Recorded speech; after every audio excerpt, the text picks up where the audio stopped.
Let's make this super delicious paneer 65। Paneer को cubes में cut कर लेंगे। अभी इसके कोटिंग के लिए एक बॉल में ऐड करेंगे rice and cornflour, Kashmiri red chilli, black pepper powder और गरम मसाला। अभी जिंजर गार्लिक ग्रीन चिल्ली का पेस्ट, करी पत्ता, फेटा हुआ दही एंड सॉल्ट।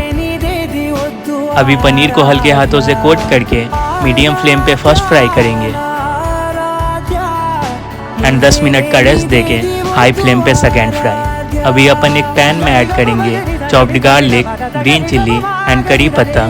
फ्राइड पनीर को ऐड करके टॉस करेंगे एंड एंजॉय।